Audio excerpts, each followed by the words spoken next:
my dear friends, this is Lisa, it's можете, АСМР, and today I'm gonna be reading a fiction book, because I was thinking about this format long ago, and now I think we can do something like that, and I really miss reading.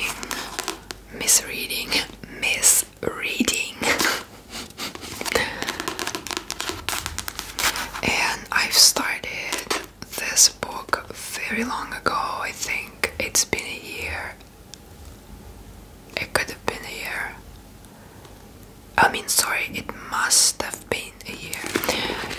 Right. I actually do remember a little. So it's just the beginning of the story and some background, and I do remember this. But yeah, we're just gonna read and tap during this. But yeah, so let me read the it's not the summary. Is it the summary for you? Okay, whatever. Douglas and Connie, scientist and artist, and for more than 20 years husband and wife, until suddenly their marriage seems over. But Douglas is going to win back the love of his wife and the respect of LB, their teenage son, by organizing the holiday of a lifetime. He has booked the hotels, bought the train tickets, planned and printed the itinerary, I don't know this word, for a grand tour of the great art galleries of Europe. What could possibly go wrong? So yeah, let's start.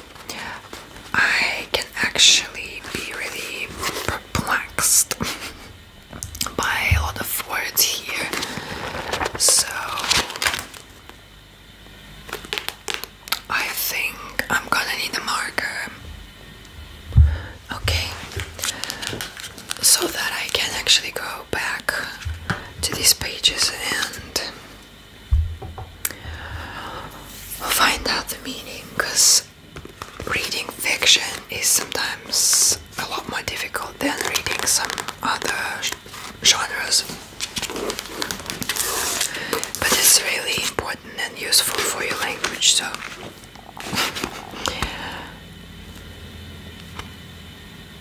the thing is, it's super dark and okay, whatever. So it's part 36, Trip Advisor. I can't read like this, wait. Okay, I really need at least some light. So the restaurant where we'd eaten. What the fuck is wrong? What's that noise? Okay, weird. Kolbaska high.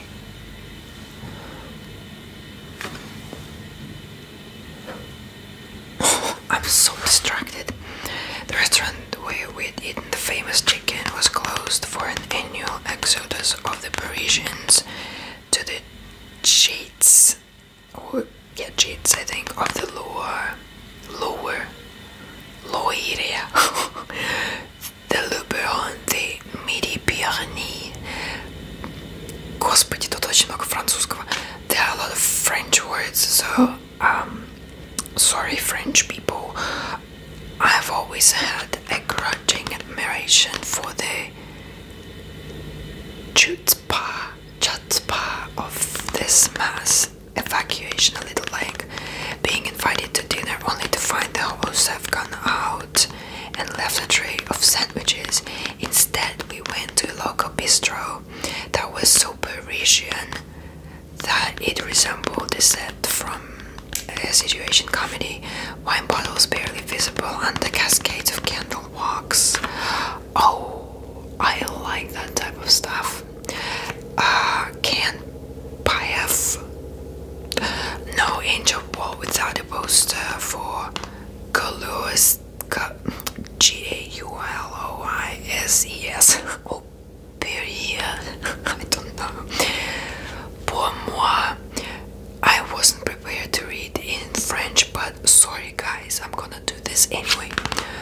Pour moi, je voudrais et pour l'anglais et aussi l'épinard et ma famille voudrait les salades et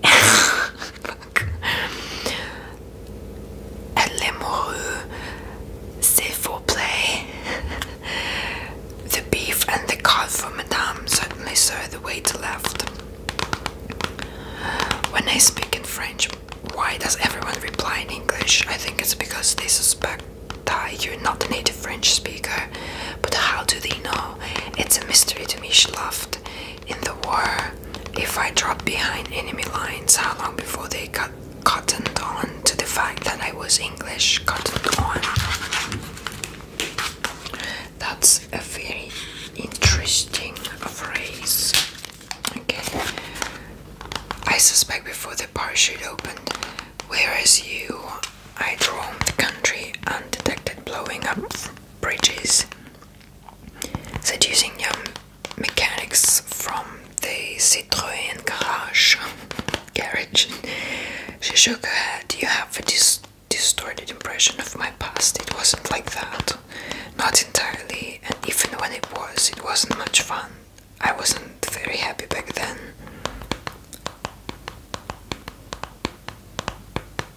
So when did you become happy? Douglas, she said, taking my hand by the fingertips. Don't fish. Don't fish. Don't fish. Thankfully, we were now of an age where we no longer felt obliged to maintain a constant stream of conversation. Well, that's a nice note, actually. Okay, in between courses, Connie read a novel and I consulted the guidebook to confirm the opening times and ticketing arrangements for the Louvre, and suggested some restaurants for the following day's lunch and supper. We could just walk out and find somewhere, she said. We could be spontaneous. Connie disapproved of guidebooks. Always had. Why would you want to have the same experience as everyone else? Why join the herd? And it was true that there was a preponderance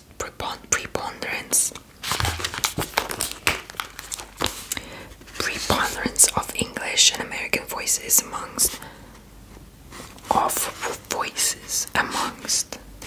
Okay, preponderance of voices amongst the customers around us, a sense from the stuff that they were giving us what we wanted and expected.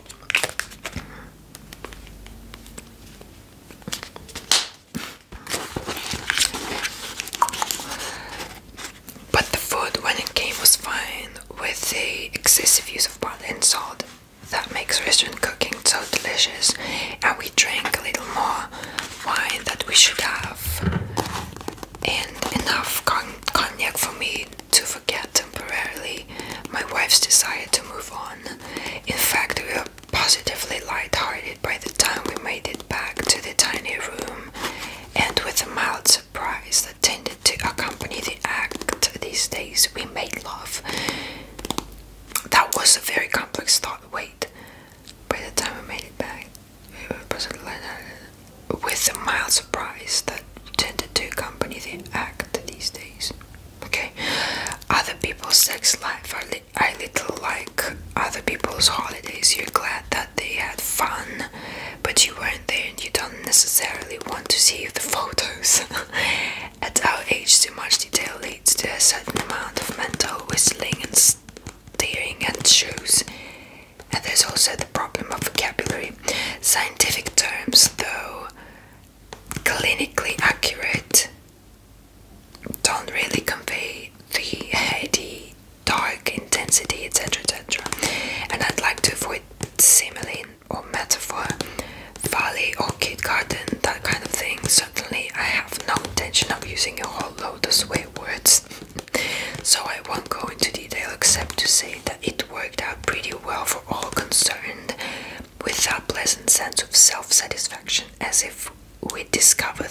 was still capable of performing a forward roll.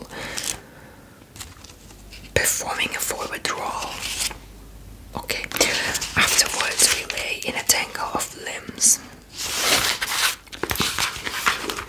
Okay. A tangle of limbs. Where did I get that from? Perhaps one of the novels that Connie encouraged me to read. They fell asleep in a tangle of limbs, like a pair of honeymooners, said Connie, her face very close, laughing in that way she has, eyes wrinkling, grinning, and I was suddenly hit by a wave of unspeakable sadness. That's pretty tough. This has always been alright, hasn't it? What? This side of our relationship? It has, you know that. Why? I just realized one night we're going to do this for the last time. That's all.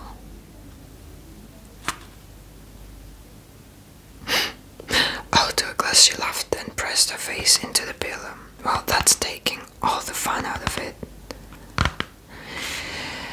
The thought just occurred to me. Douglas, everyone has that eventually, I know, but this'll be a little sooner than anticipated.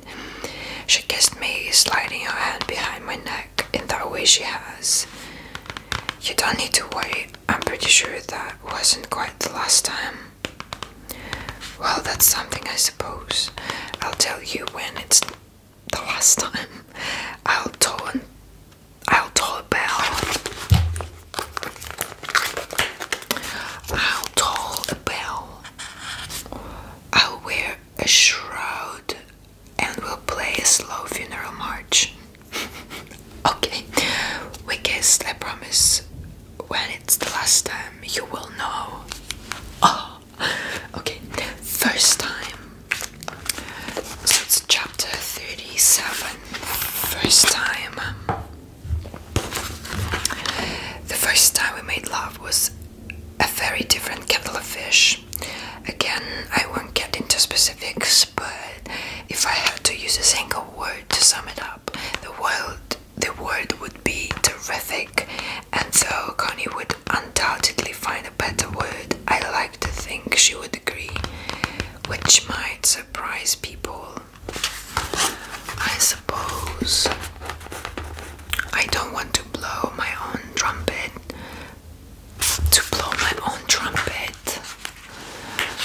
I think I used to know what it means, but I approximately understand what it means.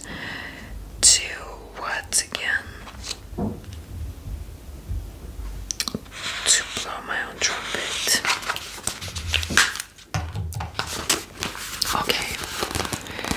But I've always been better at that kind of thing than others might expect. I'm keen for one thing, and at that time I had also been playing a great deal of badminton, so was in pretty good shape. Also, it's important to remember that Connie was still under the influence of certain artificial stimulants, and I'm prepared to accept that was also a factor. There was chemistry between us, if you like.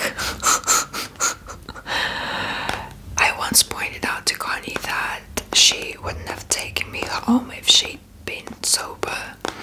Rather than deny it, she laughed. You're probably right, she said, another reason to just say no. We arrived at the unassuming terraced house behind Whitechapel Road just before 4 in the morning. Apparently this area has since become fashionable, and perhaps Connie and her friends planted that seed. But at the time this was uncharted territory for someone like me. We were a long way from the all-bar wanton pizza express of Hammersmith, Putney and Battersea. Battersea, okay, whatever. The somewhat suburban boroughs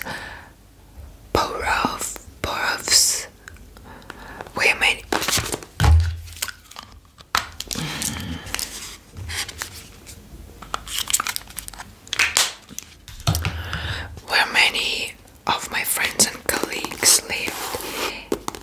It's mainly Bangladeshi with a little bit of all East End. I love it. It's what the city used to be before the UPs moved in. UPs? What are UPs? She opened the door. Was I meant to come in? Well, I'd better be off, I suppose, I said with a shrug, and Connie laughed. It's nearly 4. I thought I'd walk back to Balham. Don't be daft. Dafty? Wait, what's a daft?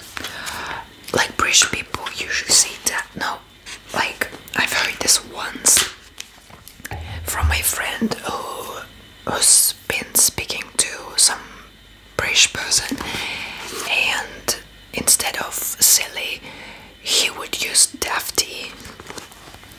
Don't be daft, come in.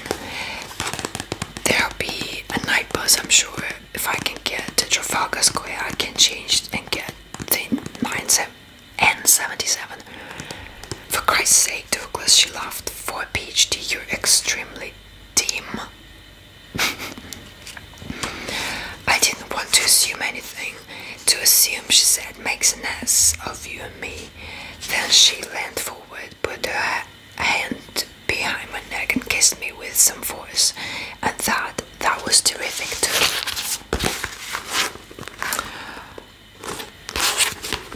Alright.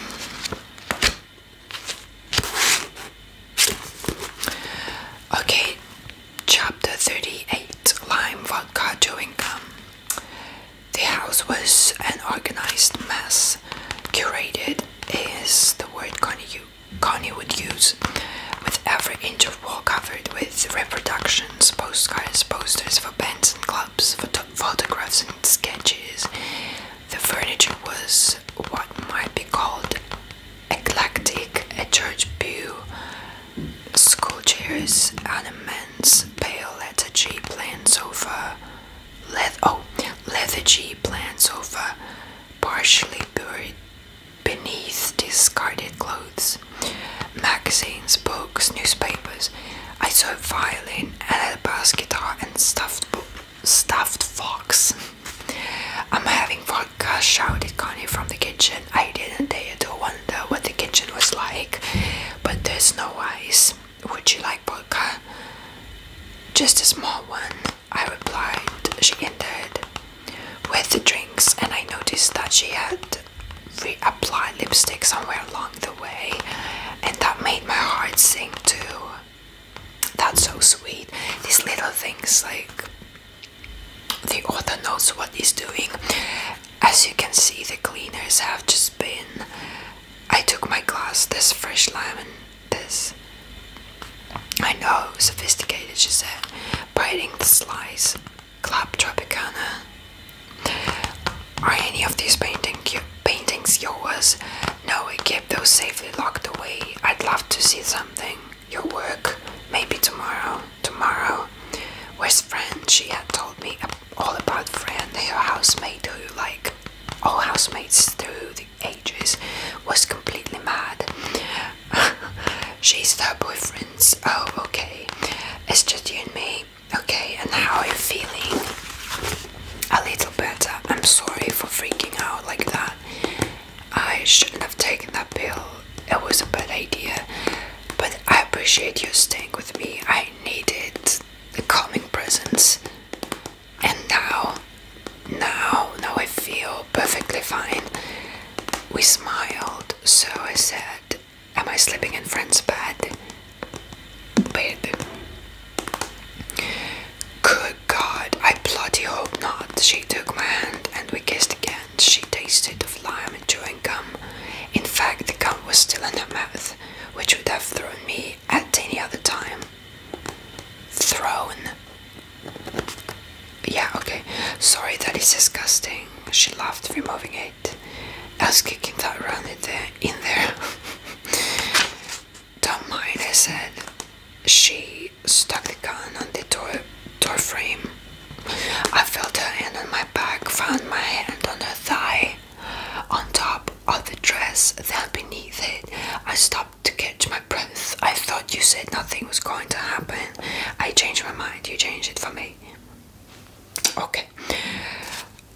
actually expect that I was gonna read these type of chapters, but here we go.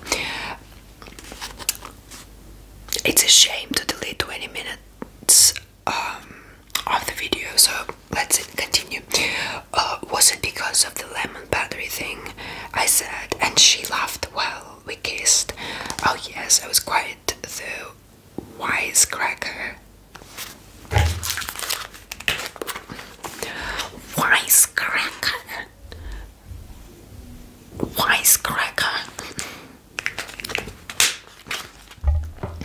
My bedroom's a disaster area, she said, breaking away, literally and figuratively. Figuratively, yes.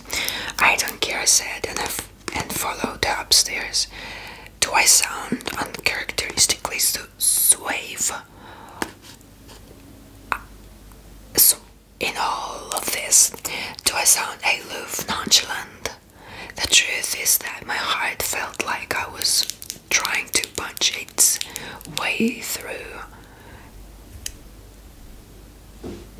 my ribcage, not from the excitement of it all, though it was thrilling, but from a sense that finally something good was about to happen to me. I felt the proximity of change, and I had wanted more than anything for something in my life to change. Is it still possible to feel like that, I wonder? Or does it only happen to us once?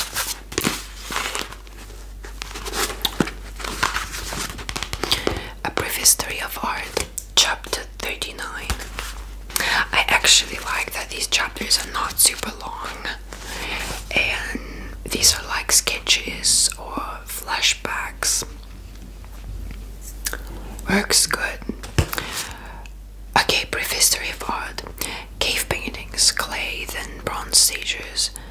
Then for about 1,400 years, people painted nothing except bold but rudimentary pictures of either the Virgin Mary and Child, or the Crucifixion. Some bright spark realized that things in the distance look smaller, and the pictures of the Virgin Mary and the Crucifixion improved hugely. Suddenly everyone was very good at hands and facial expressions, and now the statues were in marble. Fat cherubs started appearing, while elsewhere there was a grace of domestic interiors and women standing by windows doing needlework, dead pheasants and bunches of grapes, and lots of detail. Cherubs disappeared, and instead there were fanciful, idealized landscapes, then portraits of aristocrats on horseback, then huge canvases of battles and shipwrecks. Then it was back to women lying on sofas or getting out of the bath, this time, less detailed. Then a great many wine bottles and apples. Then ballet dances. Paintings developed a certain splotchiness, critical term, so that they barely resembled what they were meant to be. Someone signed a urinal, and it all went mad. Neat squares of primary color were followed by great blocks of emulsion, then soup cans, then someone picked up a video camera, someone else poured concrete, and the whole thing became hopelessly fractured into a kind of confusing anything goes free for all. That was a brief history of art. Interesting. Questionable. Okay, maybe I just don't get it. The Philistine, what's Philistine? Such was my understanding of the history of art. Its narrative, I ought to call it, until I met my wife. It is barely more sophisticated now, though I've picked up a few things along the way, enough to get by, so that my art appreciation is almost on a par with my French. On a par.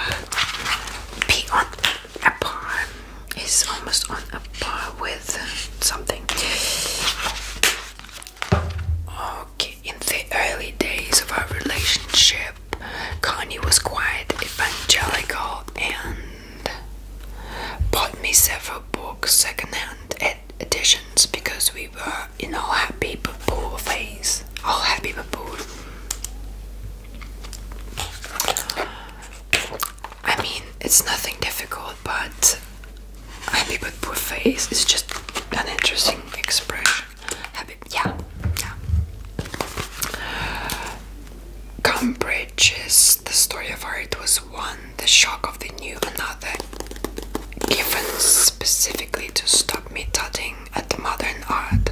Well, in the first flush of love. Flush of love.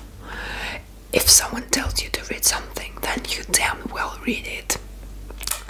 Yes, and they're terrific books, both of them, though I've retained almost nothing of their contents.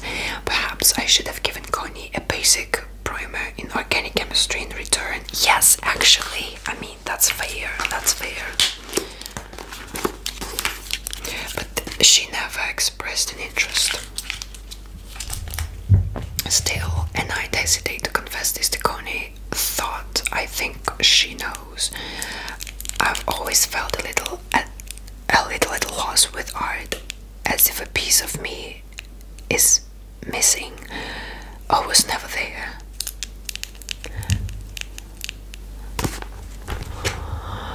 Okay.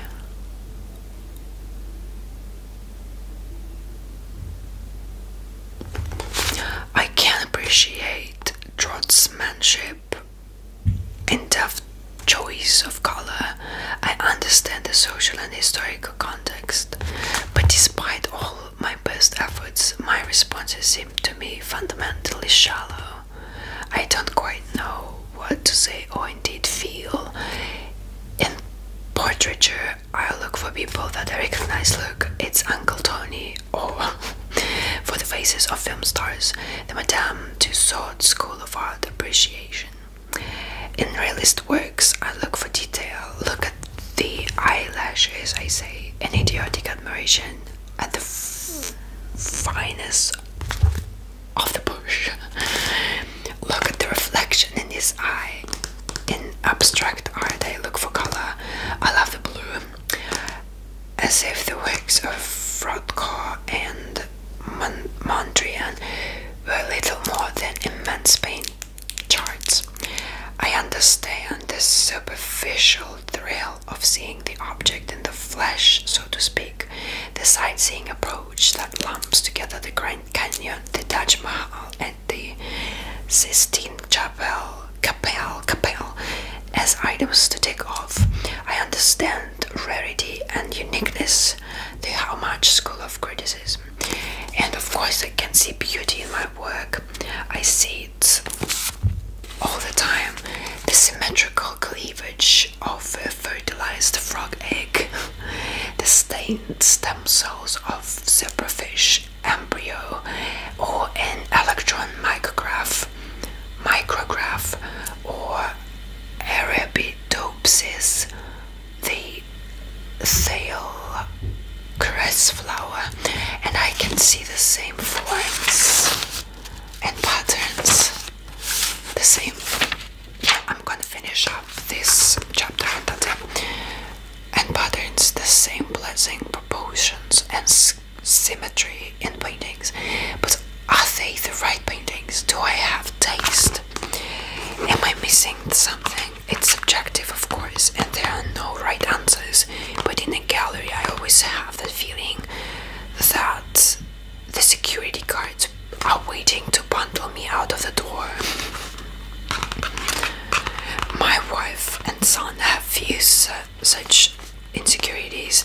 Certainly they weren't on display in the Italian gallery of the Louvre, where Albie and Connie were playing that game of seeing who could stare at a painting the longest. In this case it was a fresco by Botticelli, cracked and faded and lovely thing.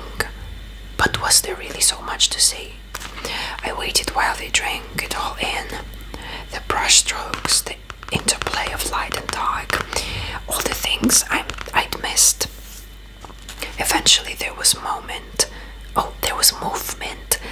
and we strolled on past endless varieties of crucifixion and nativities, assorted martyrs whipped or pierced with arrows. Oh, I know martyrs. A nonchalant saint with a sword embedded in his head, a scene of Mary. It's usually Mary recoiling from an angel that had left a vapor trail behind him. Francesco apparently. I said, jet-powered angel. Jet-powered angel. As if it meant something, and we moved on. We passed a terrific battle scene by someone called Uccello. Soldiers clustered together into a black porcupine. I don't know what that is. The cracks and tears on the canvas adding to its grandeur in a strange kind of way. Then in the green central corridor, my eye was drawn to a portrait of a bearded man whose face on closer inspection was composed of apples, mushrooms, grapes, a pumpkin. His nose was a fat ripe pear. Autumne by Archibald. Господи Иисусе. Look, Albie. His face is made up of fruit and vegetables. Kitsch, said Albie, presenting with his eyes the award for most banal remark ever made in an art gallery. Perhaps this was why those museum audio guides had become so popular. A reassuring voice in your ear telling you what to think and feel. Look to your left, take note, please observe. How terrific it would be to carry that voice with you always, out of the museum and throughout of life. We moved on.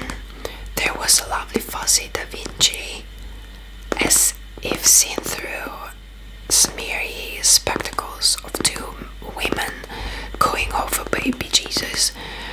With this didn't seem to interest Connie and Albie, and I couldn't help but notice that the more famous and familiar a work of art, the less time they spent looking at it.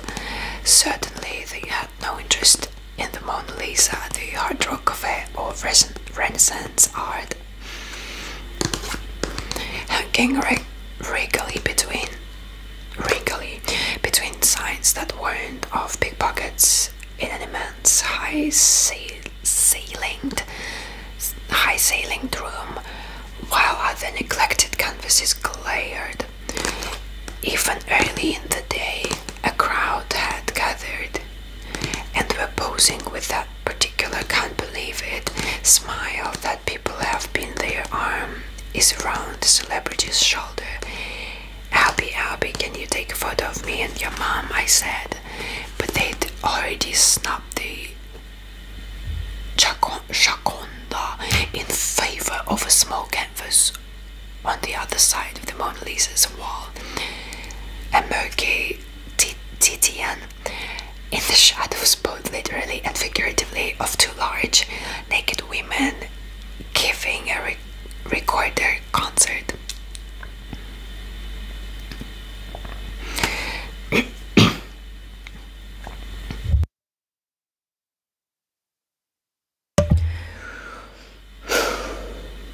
They stared and stared, and I wondered what was I meant to take from this. What were they saying? Once again, I was struck by the power of great art to make me feel excluded.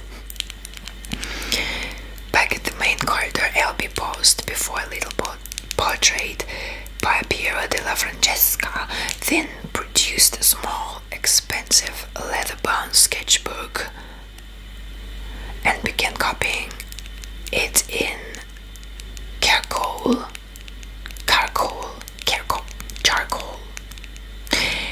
and my heart sank. be a scientific paper to be written on why walking in an art gallery is so much more exhausting than, say, climbing a Helvellyn. My guess is that it is something to do with the energy required to hold muscles in tension, combined with the mental exertion of wondering what to say. Whatever the reason, I sank exhausted onto the leather couch and watched Connie instead. The way her skirt stretched across her bottom, the movement of her hands and neck as she raised her eyes to the canvas. That was art right there. That was beauty. She looked at me, smiled, and crossed the room, touched her cheek against mine. Tired old man. That'll be last night. Too much art. I wish I knew which ones to look at. Thumbs up, thumbs down. I wish they'd just point out the good ones. Maybe the good ones aren't the same for everyone. I never know what to say. You don't have to say anything, just respond. Feel. She pulled me to my feet and we hiked on through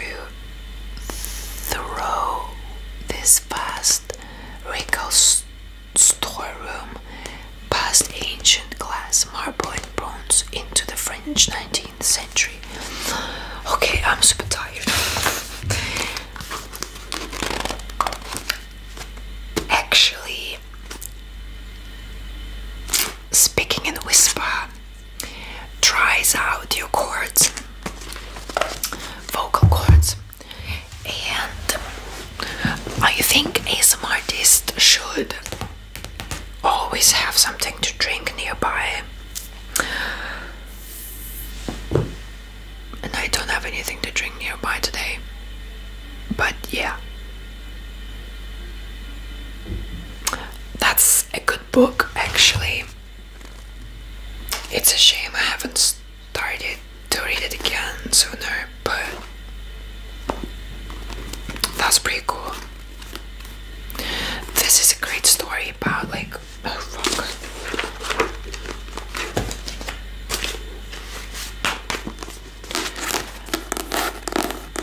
About different tempered people.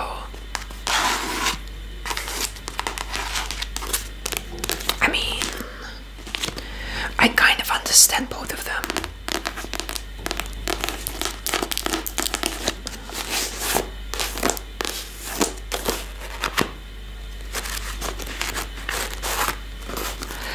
But I think I know what it means to actually try to break through this shield of other people's perceptions.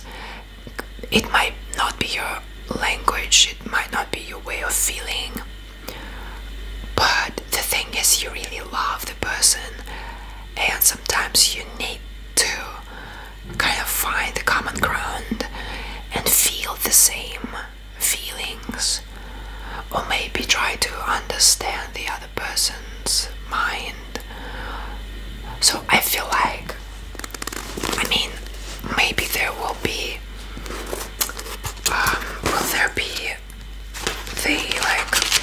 the wife's perspective on things, but I feel like the wife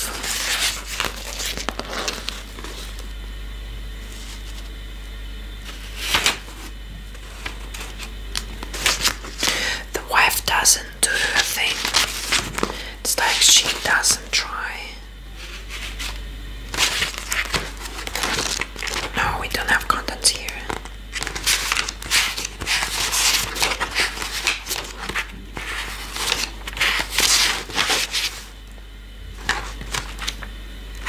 No.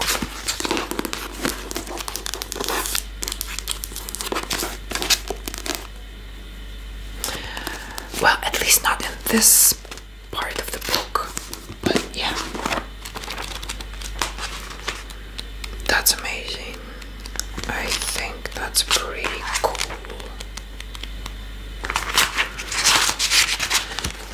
Okay, that was a difficult page.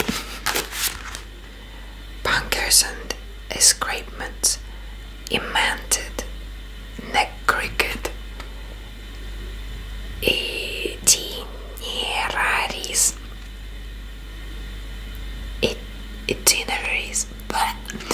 sloppy heckling me. Well, some of it I kind of know what they mean, but we need some more clarifications, you know. Okay. Thank you for watching or listening. I think I'm gonna do even more of these readings. Stay tuned, subscribe to my channel, hit the like button, and now I've got a funny little link if you'd like to donate to this channel. I'd like to buy a camera and not like, or maybe a spare phone for like YouTube purposes, and that's it. Because I mean, they just like the phones that you always use, they like burn in a year. Now I'm having some troubles with my accumulator. I think it's been a